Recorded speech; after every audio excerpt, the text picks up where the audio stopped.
In this edition of Locked On Capitals, we talk about what player on the Caps is most likely to get traded. Then we'll talk about what is the future of Dylan Strome on this team. And then we'll talk about ESPN's grade of the Washington Capitals at the midway point of this season.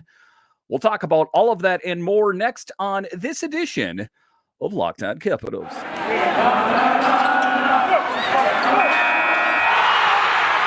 Your Locked On Capitals, your daily podcast on the Washington Capitals. Part of the Locked On Podcast Network, your team every day.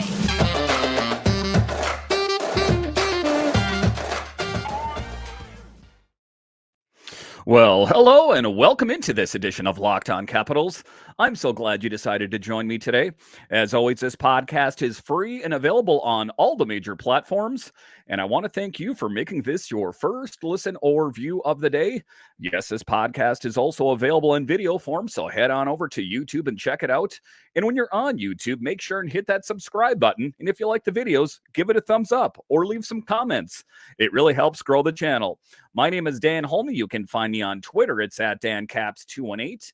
You can find the show on Twitter. It's at Locked On Caps. So in this edition of Locked On Capitals, we will talk about the mid-season grade of the Washington Capitals. ESPN has theirs, and then I'll give you my take on it. Then we'll talk about Dylan Strome. Dylan Strome was a player that was picked up to fill the void in Nick Backstrom's absence. He signed a one-year deal. What does that mean for Dylan Strome going forward next season? We'll talk about that. But just to get it going here, there is a lot of talk here. You know, we're at the midway point of the season. The trade deadline is coming up at March. What moves do the Washington Capitals have to make? It seems like on paper things are going along so well, but is there any place on this team? Are there any positions that could be solidified? And one of the names that's brought up more than anyone else is Anthony Mantha. And I've spoke about him as much in this show about Anthony Mantha, and it's my belief that the Caps would be best served to kind of keep Anthony in their back pocket as a depth piece, as worst case scenario. We know that this Capitals team has faced a myriad of different injuries. And, you know, there's a lot of players coming back, but there is still half a season left to play. There's a good chance that someone else could get injured. And wouldn't it be nice to have someone like Anthony Mantha as a depth piece? You know, as of right now, he's a healthy scratch, but is there, you know, a bigger possibility, or is there a future for him on this team? I tend to think so. The Capitals are invested in him. He's under contract, making quite a bit of money. And one of the things I hear out there quite often is, why don't they trade Anthony Mantha for insert big name player? I've heard Bo Horvat and Erik Karlsson. That's not an apples for apples trade. That is way off. If you're going to get someone like Bo Horvat or Erik Karlsson, it would be Anthony Mantha plus to get that kind of deal. So I think just based primarily on Mantha's recent play and the fact that he's been a healthy scratch, I don't think the return would be too high for him. But in this article in The Athletic, they feel like that Anthony Mantha is the number one trade piece on the Capitals.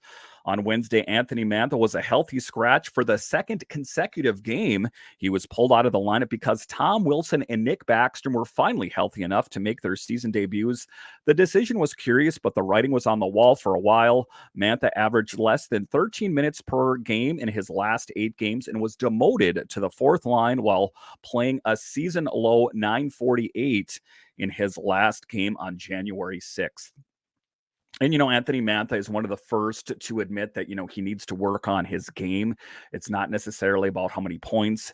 It's just, you know, Peter Laviolette feels that Anthony Mantha needs to put in the work. He's got to work to find a spot on this team. All the other players, you know, Sonny Milano, you take a look at some of the other pieces that have been brought into this team. Nicolas Aube-Kubel, who has also been scratched, but Peter Laviolette has referenced the fact that there's just not a spot for him. Those players on this team have worked to get their spot on this team. So if Anthony Mantha wants a sweater, as they say, to start a game, he's going to have to work a bit harder. Mantha scored 23 points in 42 games, which isn't shabby considering most of the production is at even strength and because he's mostly played with Lars Eller, who's limited offensively. But Mantha's been frustratingly inconsistent, rarely takes advantage of his imposing size, and flat out doesn't have the coach's staff trust right now.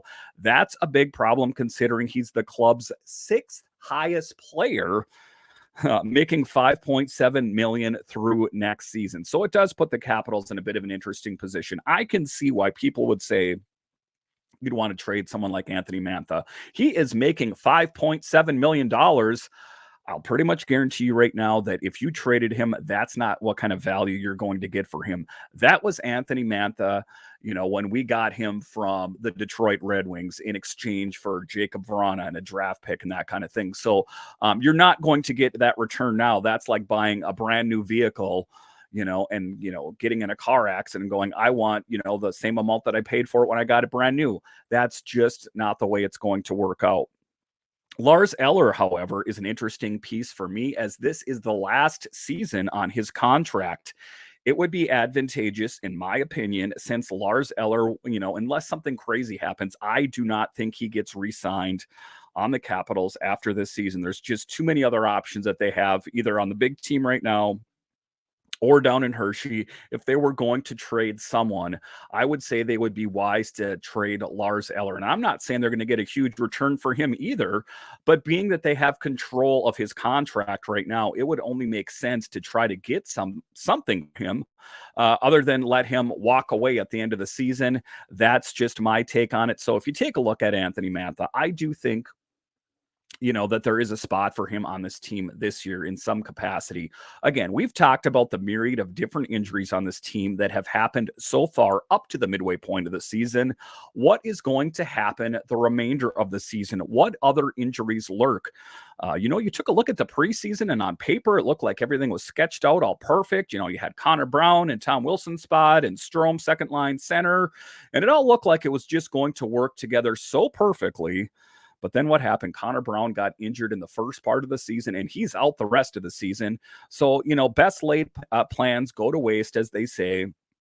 So who knows what lies ahead for the Capitals? There is a good chance that there is some other injury lurking out there. And, the interesting thing is, do they just let Anthony Mantha, if he does start playing better, then do they trade him then? Because as of right now, again, they're not going to get a maximum return for him unless they just purely want his money off the books. It's just not going to be the case, but it's my assessment that they're not going to get nearly enough for him. If he's continuing to play this way as a healthy scratch, other teams are going to look at him.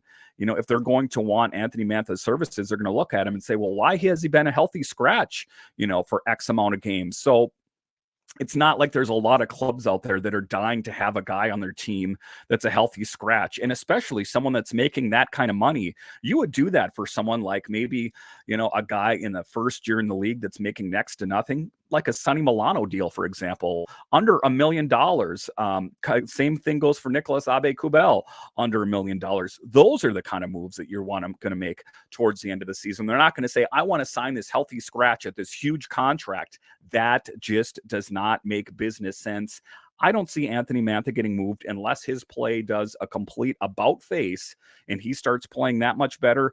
I just don't think the Capitals would maximize on their return. So again, if he wants to move on to other things, he's either got to improve his play to play on the Capitals, or his play needs to improve if another team is going to vie for his services. All right, so after the break here, we are going to talk about Dylan Strome. We all know why Dylan Strome came to this team, to fill the void of Nick Backstrom, but guess what? Backstrom's back. And no one really saw that coming this early in the season. Everyone said the tail end of the season or next season. Well, it's January and Nick Backstrom is back. It puts the Capitals in a bit of an interesting position. We'll talk about Dylan Strome and where he fits in next.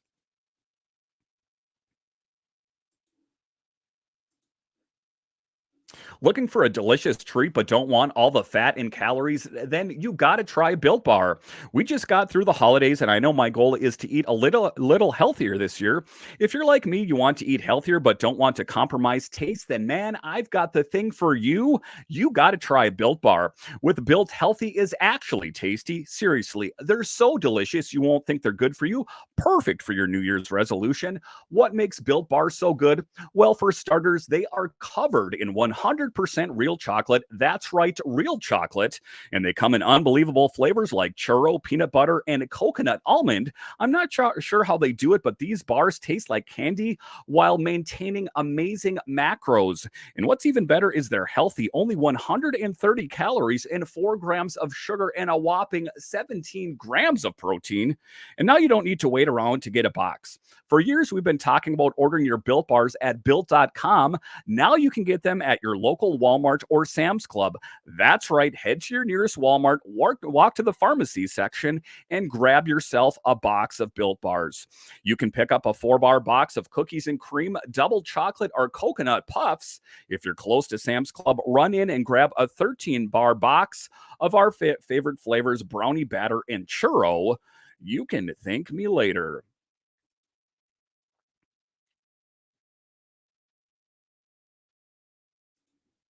All right, welcome back into this edition of Locked On Capitals, where it's your team every day. In this next segment here, we will talk about Dylan Strome. As we know, I talked about in this show, we know why he was brought here. He was released, or the Chicago Blackhawks did not sign him to a new deal, shall we say, and the Capitals picked him up. They signed him to a new deal. The Capitals' gain is the Blackhawks' loss, in my opinion, as Strome has played so well on this team. The interesting question now is, Nick Backstrom is back on this team. That was the whole reason that Strome came here, was to solidify that position in Backstrom's absence. Well, Backstrom came back way earlier than anyone thought. So it puts the Capitals in a bit of an interesting position as to what to do with him going forward. He is signed to a 1-year deal. The good thing about Strome is that he can play center and wing, and he can play well at either position. So it kind of puts them in an interesting position if they want to continue going forward with him in the next coming season here.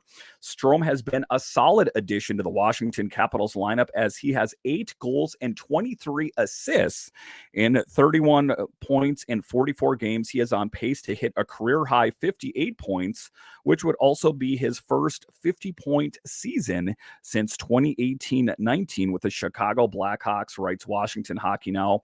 Strome came in on a 1-year, $3.5 million deal this offseason to help fill Nick Backstrom's void, and he has proven to be a key part of the top 6, while the team is advocating for him to be voted into the 2023 NHL All-Star Game, where he would join Alex Ovechkin. And I think that he is deserved of it. He came here and was expected to fill on a huge role. Nick Backstrom has extremely large shoes to fill, and I think that Dylan Strome has done a great job in doing that. A good playmaker, a good hockey sense. And these guys aren't a dime a dozen. Some of these guys, depth pieces, you see them, and they're good at only a couple things, but Dylan Strome has the ability to look at the ice and see it different than other players do. You see that oftentimes in really high-end centers, see Nicholas Backstrom, that kind of thing. They have the ability to see plays happen before they actually do happen as they're developing. So Dylan Strome is a solid acquisition on this team. The question now is what do they do with him going forward? I think that Brian McClellan and company are going to have their hands full making some really big decisions. Like we talked about, it's not only that, it's the blue line.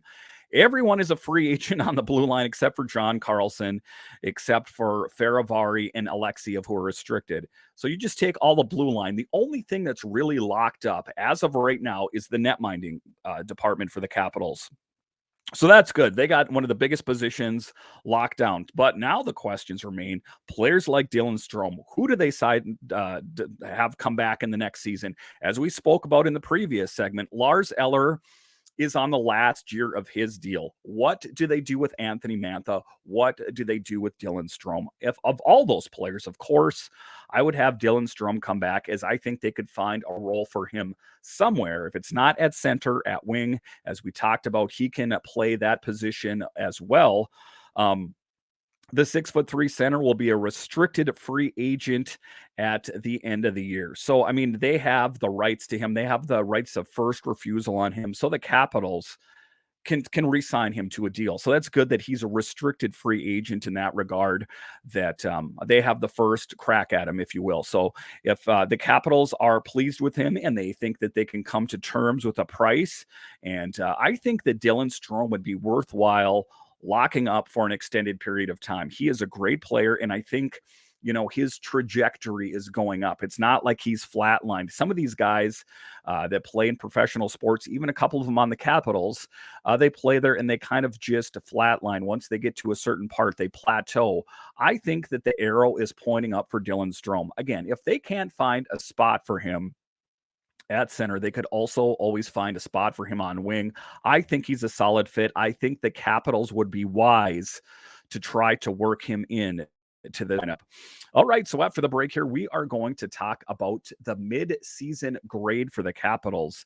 ESPN put theirs out. I will give you my take on theirs and what I think the mid-season grade is for this Caps team. We'll talk about that next.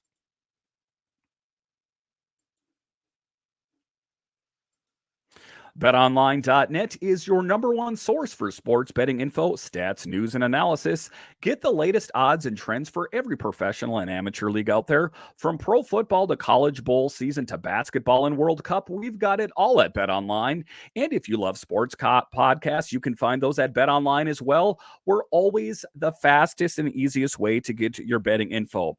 And guys, even if you're not into betting, you could bet on an upcoming Capitals game like the Capitals take on the Flyers. It makes watching the games that much more exciting. So head to the website today or use your mobile device to learn more. Bet online, where the game starts.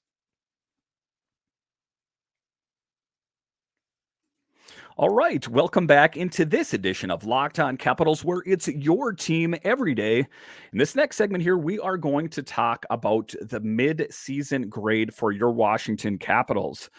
As we know that this team had a rough October and November, but December, they blew up and played that much better. This team that was dismissed as being geriatric and old and out of touch, and they're not going to go anywhere. They proved a lot of people wrong as they made solid movements up the standings in the Metro. And I do think that we've just seen the beginning of it. We see Tom Wilson back. We see Nick Backstrom back. I think that only lends itself for this Capitals team to continue to play better. And just taking a look at this was ESPN's grade on them. The record is 23-14-6, a points pace 99.2, preseason over under 96.5. Class president Alex Ovechkin, Washington's captain, was captivating as he matched and then passed Gordie Howe for the second most goals scored all time in league history. And Ovechkin hasn't stopped there. The Wingers' string of dominant performance also have him leading the Capitals offense with 29 goals and 48 points in 42 games. Ovechkin is producing big time at 5-on-5 as well, registering the majority of his output, 20 goals and 31 points there. It's easy to joke about Ovechkin's predictability in certain aspects. He has an office after all, but how good he can still be at 37 years old is no laughing matter. And the Capitals' recent play is due in large part to their captain, your captain, Alex Ovechkin, as he continues to knock out milestone one after the other, after the other, after the other. Make no mistake about it, the Capitals' success lies in large part to the success of Alex Ovechkin. There's a reason they put a C on his jersey. It's not, a coincidental. It's not an accident. They put the C on his jersey because he is the captain and he leads this team in a lot of different ways. When you talk about how the Capitals were struggling in October and November, there was a meeting between Peter Laviolette and Alex Ovechkin and the remaining Washington Capitals that were healthy about how things needed to change. And Alex led the charge, and helped turn this team around. And it wasn't just him. They got that in large part by Charlie Lindgren stepping up big and Darcy Kemper and a lot of the other players. But as the Capitals goes, so do Alex Ovechkin, or Alex Ovechkin, so do the Capitals. They are locked in lockstep. Again, there's a reason that they put that C on his chest, and him playing that great, his leadership qualities, that is why the Capitals continue to excel. In the danger of failing, this is in the ESPN article, they say the Capitals' big winger Anthony Mantha is in a weird spot. Nick Backstrom and Tom Wilson have returned from injury, and he was accordingly and somewhat surprisingly made a healthy scratch after spending a few games on Washington's fourth line. At the same time, coach Peter Laviolette said he liked Mantha's recent play, perhaps just not enough. The $5.8 million has 9 goals and 23 points in 42 games, while still slipping his way down the lineup, despite strong underlying professional totals that support positive analytic trends when he's on the ice. And it's an interesting thing about him, and I've read this in different places. This is ESPN. I read it on Japers Rank. I've read it all over the place. Is that there's kind of some facts being lost here, that we see how well he's playing just as an outsider. But if you kind of peel back the layers and you kind of look at the analytics of how he's really playing, he's not playing as bad as everyone thinks he's playing. It's just when a guy doesn't score a goal on a consistent basis, sometimes the facts sometimes get lost in the mix there. And some of it has to do in large part that there's other players around him that are playing that much better. So if you don't play as good as those players around you that are playing that much better, it makes you look like you're not playing that well at all. So it is an interesting position for Anthony Mantha. It is an interesting position for the Capitals as to how to proceed. So ESPN rated them with a grade B+. Washington is right where it should be based on preseason projections, which was hardly a given during its sluggish start, where Washington was written off by some as being too old or too old to contend.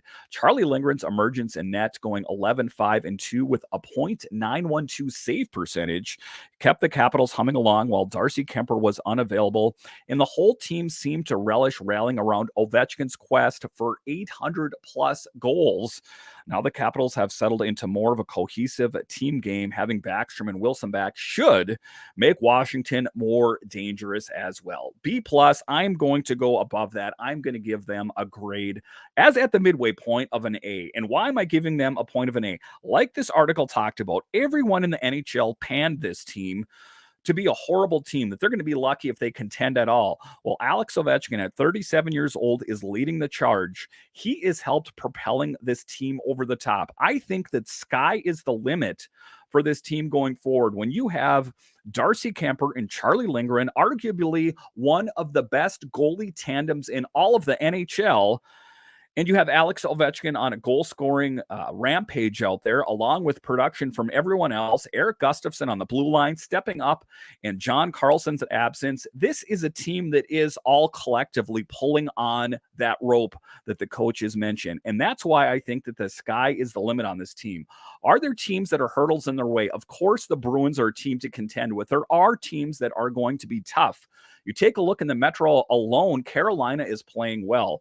You take a look at the Devils. There's other teams that are vying and fighting for spots in the Metro to be higher in the standings. But I do think the Capitals have what it takes to do it, and they proved that in the month of December alone, as they were, sluggish, as they said, in the months of October and November, but they found their way despite the fact that they were without Tom Wilson and Nick Backstrom, two huge pieces on this team. Now, both of those players have returned. What we're waiting for now is those two players to acclimate to their surroundings. It's not just, a plug and play thing. I know that on paper, you take a look at Tom Wilson, Nick Backstrom, two players that have played on this team for some time. It seems like you should just plug them into the USB drive and away they go, right?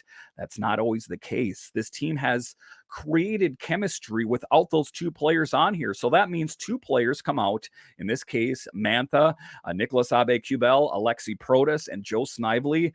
Joe Snively hasn't played that much this season, but he was all a part of that mix as well. Those players are no longer on this team. So you are losing a couple ingredients that were there earlier in the season. Now you add two known commodities in Wilson and Backstrom. But the problem and the pitfalls that the Capitals could get into is relying too much on number 43 and 19. We know the intangibles. We know what they bring to the table. Wilson is the tough guy, the leader, this goal scorer, the fighter. We know what Backstrom is. He's the playmaker, the disher, the goal scorer, kind of the guy that can see the ice rink better than anyone else, right? But the Capitals have got to work as a cohesive unit if they want to see December's success continue. You don't want to fall into those pitfalls, where you kind of sit back and you think that, 43 and 19, and we're all together. We're all going to do this. There was a true hunger on this team in December to excel. It was a team that was binding together in a couple different things. They were binding together to get Alex Ovechkin his goal total that he wanted to not only tie, but pass Gordie Howe. And now that we can kind of push that all aside, right? He's got Wayne Gretzky on the horizon. Now Alex Ovechkin and the rest of the Capitals can concentrate on winning hockey games. That's what they have to do going forward. And I do think that they have it. Are there's injuries on this team that are, waiting? Sure. But I think that the Capitals have the depth, either on the Capitals or down in Hershey, that they can handle pretty much whatever is thrown their way. Because just take a look at John Carlson, for example, leads the blue line in minutes, but players have stepped up. Eric Gustafsson has stepped up. Other guys on the blue line have stepped up. I do think the arrow's pointing up for this Capitals team, and I do expect a big finish as well. All right, once again, I want to thank you for joining me on this edition of Locked On Capitals, where it's your team every day. My name is Dan Holme, and I'll talk to you again next time.